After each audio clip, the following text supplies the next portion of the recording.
Welcome to Range World, the podcast where life, development, leadership, growth, intentionality, and experience come into balance right before your very ears. And now, here's your tour guide into Range World, the president of Get Life in Balance, Rain Kansman.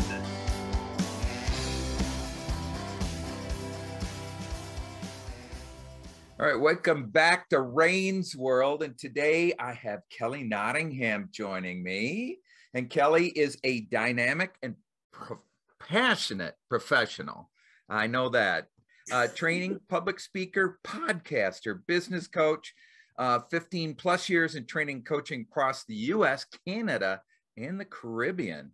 She excels in developing complex ideas into engaging training content and delivering that content with an energetic and down-to-earth sensibility that gives participants both the capability and motivation to progress, which I have seen personally.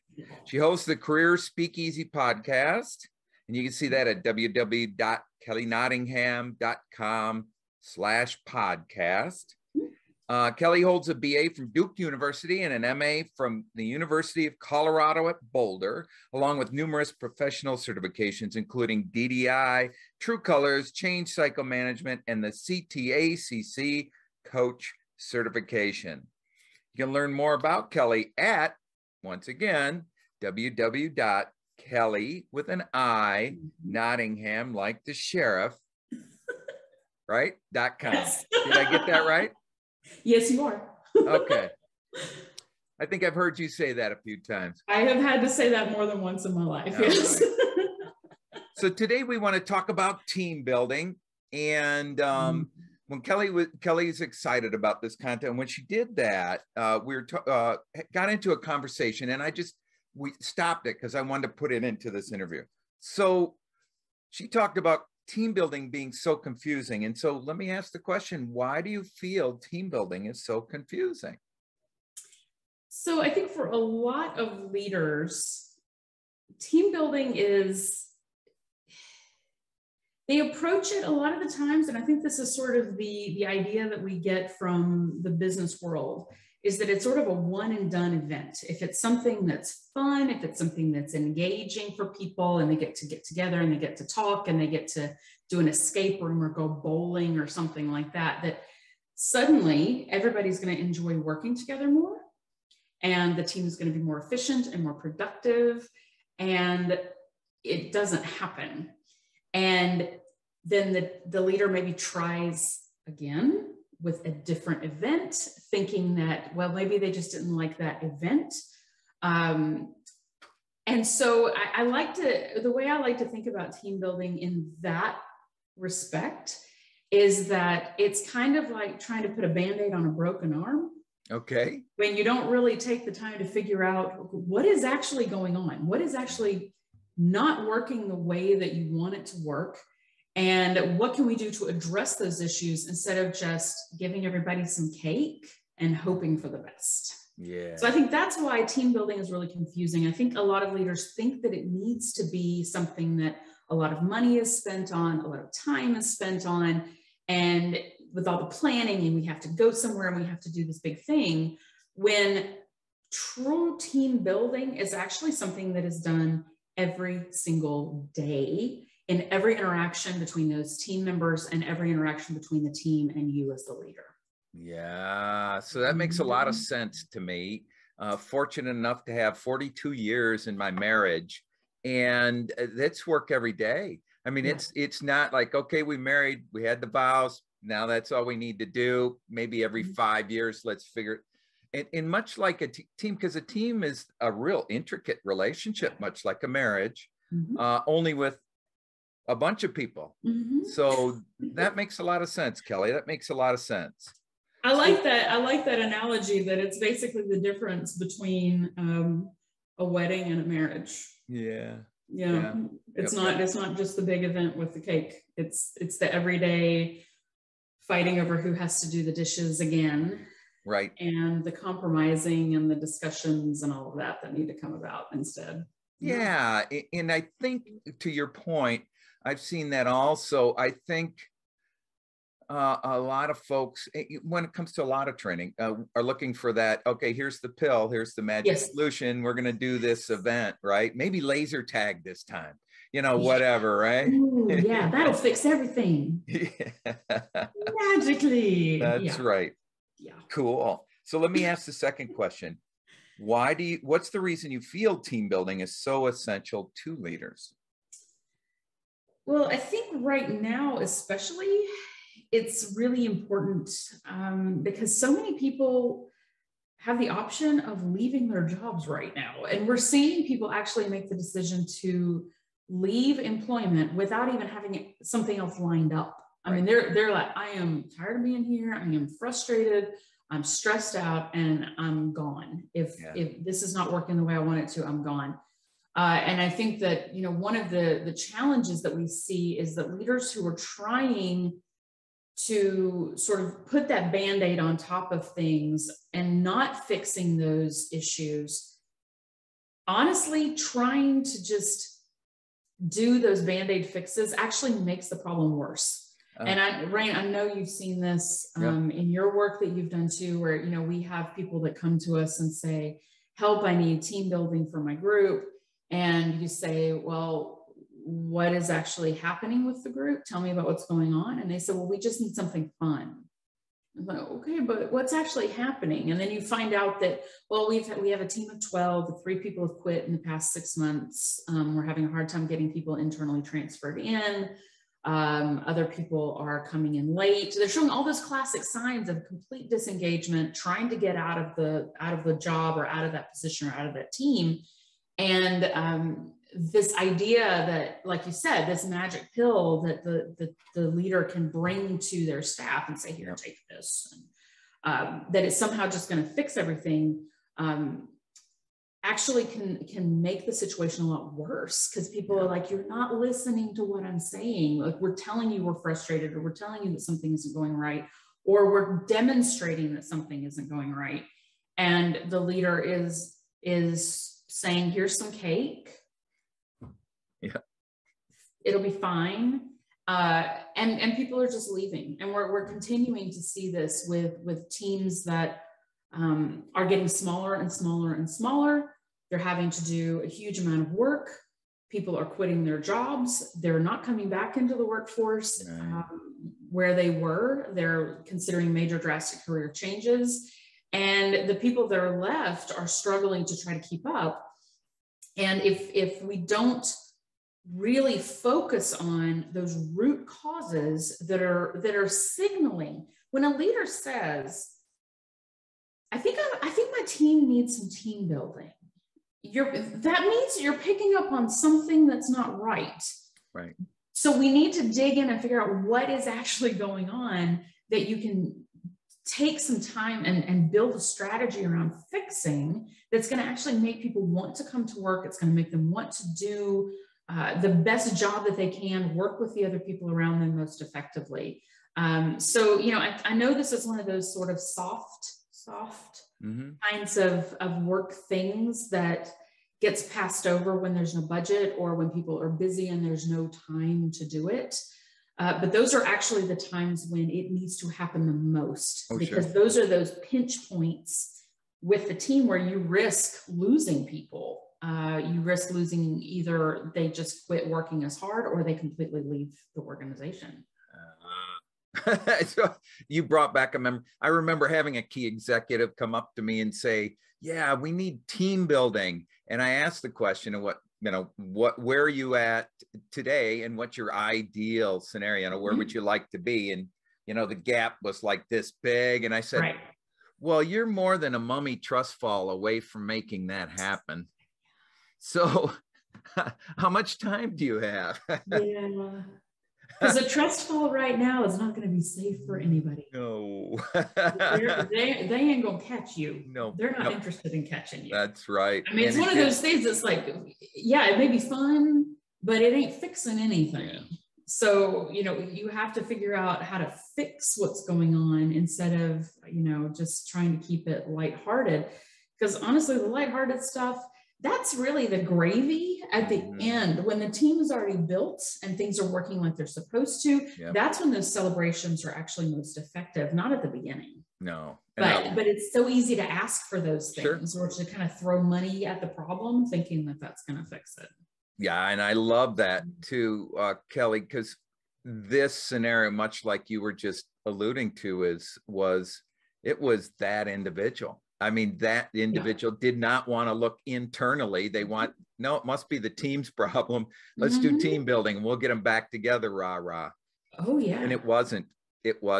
Oh, yeah. Well, and that's one of the challenges with when I work with clients, when you work with clients, of having those conversations, because there are a couple of things that pop up for leaders when you start having these conversations with them. And one of them is it requires a lot of self-awareness and humility to accept that, yeah, the problem might be you, leader.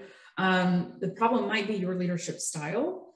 That comes up a lot. And when we start having these conversations with these leaders and we finally get them to the point where they say, okay, well, maybe something I'm doing is not working very well. Let's see what we can do to figure this out with the team.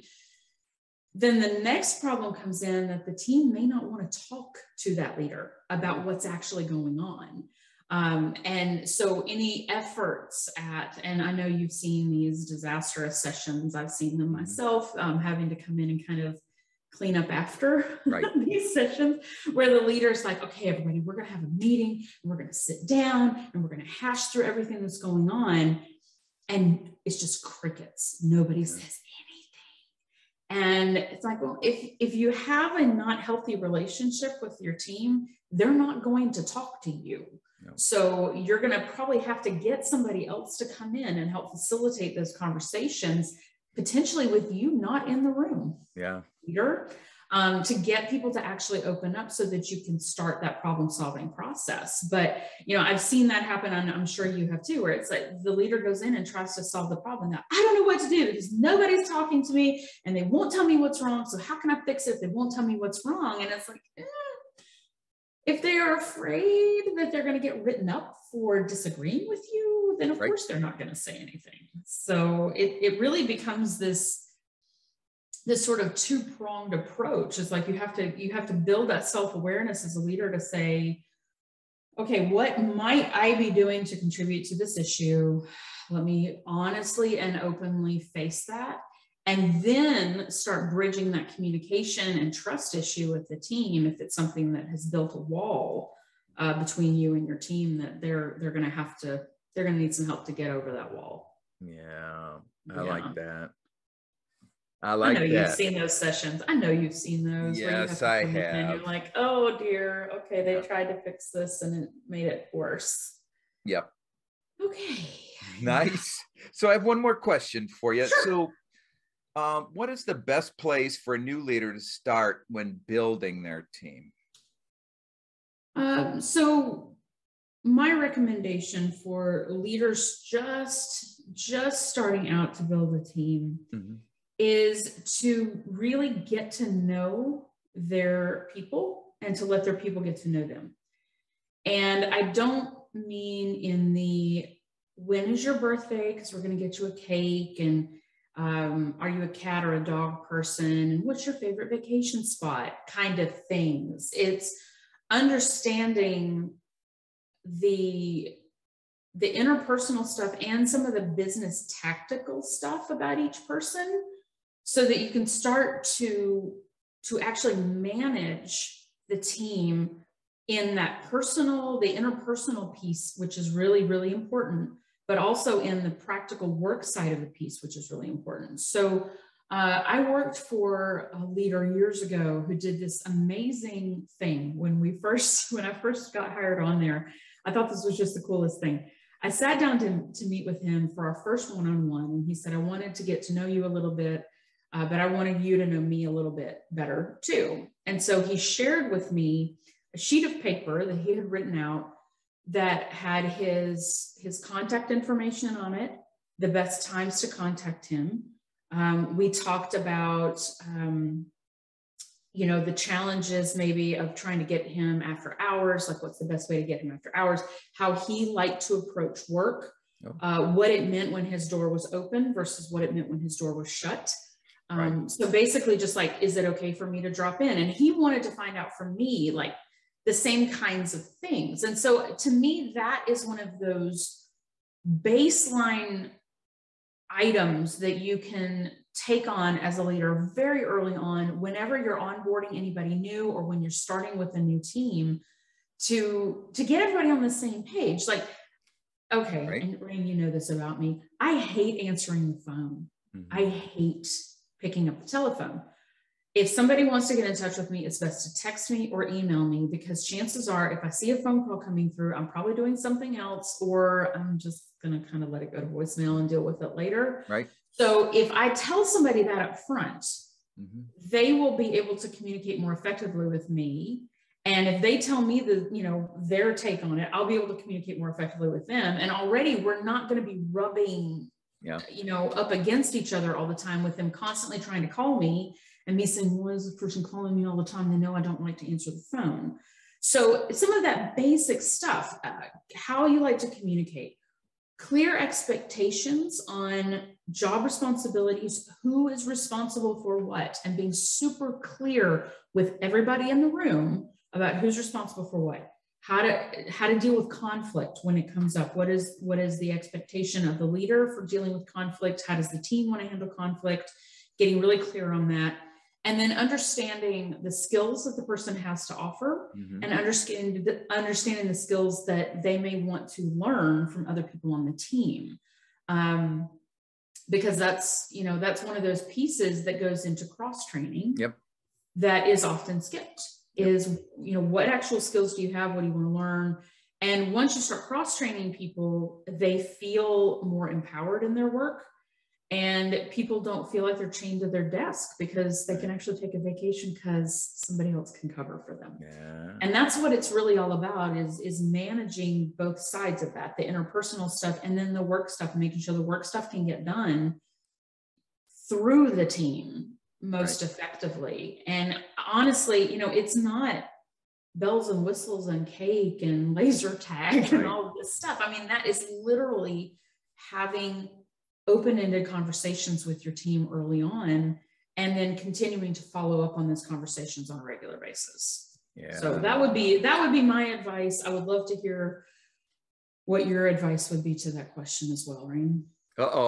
Turning the tables. I'm putting you back on the spot. Yes. So before I go there, I love the communication piece. It hit just with my kids, because, I'll be calling them, they don't pick up. I text them the answer right away, and I'm thinking, what's going on? Because I'm the exact opposite. If you call me, I'll pick up, unless I'm in a meeting, but most anytime, because I do a lot of stuff like walking a lot, those things, without my glasses. So I can't even read a text that comes in, So if you call me, I can at least pick it up. So it's interesting, but we had to get around that. Now they know if they want to get a hold of me immediately, call.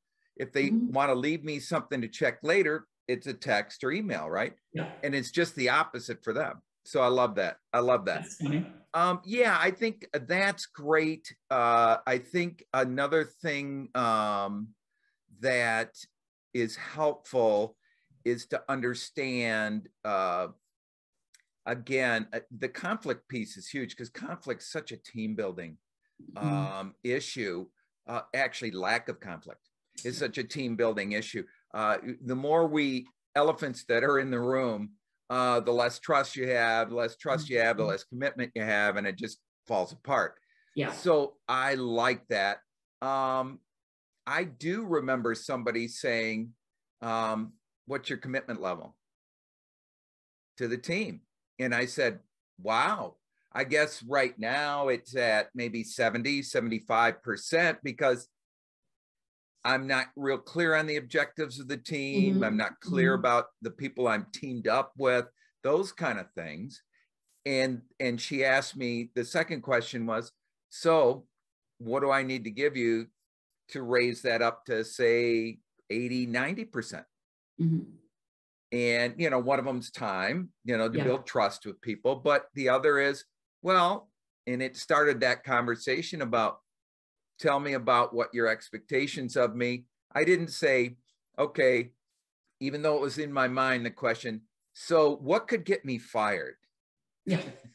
Yeah. But That's a whole other level limit, of trust, right? to be able to ask that question. Right, Yeah. right. But I did, you know, so, you know, how much freedom do I have? Yeah. What do you really expect out of me? That conversation happened quickly because of the way the leader framed it. So I always like that. No, I think, and that brings up a really great point as well. Asking how much freedom you have, asking how much, or being clear as the leader, being clear about when you expect them to check in with you. And I know I've had to have this conversation with leaders that I've had too, because I like to sort of run with things sometimes, and I tend to be a little creative with the way I want to approach stuff. And so, you know, if I need to get sign off on something before I move ahead, I need to know that in advance. Right. But that's something that a lot of times, I think we make assumptions. Yep. Based on our previous experience, and every leader is different. So, you know, I've had leaders that said, yes, I want to sign off every single step that you do. Others have said, if it's going to be something that's going to cost more than $250,000, just loop me in and let me know so we can discuss it. Those are two very, very different approaches. Yep. And when you have unclear expectations on that, that's when perceptions about micromanaging come in. That's where perceptions of my leader just doesn't even pay attention to what I'm doing and they don't even care what I'm doing can come into it, when it really is just perception based on what that leader expects their involvement level to be in decision making. So, you know, knowing who owns the decisions can make a massive difference in being able to build a team and keep people engaged in what they do. Yeah. Wow, Kelly. So I knew it would be fun, but again, very informational, very helpful, and I enjoyed it. It's my pleasure. Yeah. And I'm not saying laser tag is bad. Yeah, I gotcha. But I will say you can learn a whole lot about coworkers by playing laser tag with them. Yeah. I have witnessed this myself, and I found out that the sweetheart of the team turned into the sniper hiding on the second floor. I'm like, we learned something about her today. But that requires the team to already be at a certain level. And, you know, I think for, you know, just as one little last thought for people is that, you know, as leaders, I don't think you need to overcomplicate this process. It's not anything that needs to be these grandiose gestures. It's that awareness of every day, what am I doing to build a more effective team to get the work done that we need to get done? And if you approach it that way, honestly, you don't need the big, huge events, because the team building is already happening on every single conversation, every single interaction. So, you know, it doesn't need to be, you know, $10,000 of bowling night. Right. It can literally be, let's have regular meetings every week, or let's have a team strategy meeting every month, and make it a commitment and make it a priority that you're gonna hold yourself accountable to being the best leader that you can for your people. That's really what it comes down to. See, when you deal with Kelly and you order a dozen, you get a baker's dozen. I love it. Throwing that last one. That's right. Thank you, my friend. Thank you very much for having me again. Very pleasurable visiting with you again. Absolutely. All right. You take care. You too. Bye. Bye. This has been another leadership lesson from Rain's World. If this kind of learning whets your appetite, leaving you wanting for another helping of this kind of content, visit me at getlifeinbalance.com.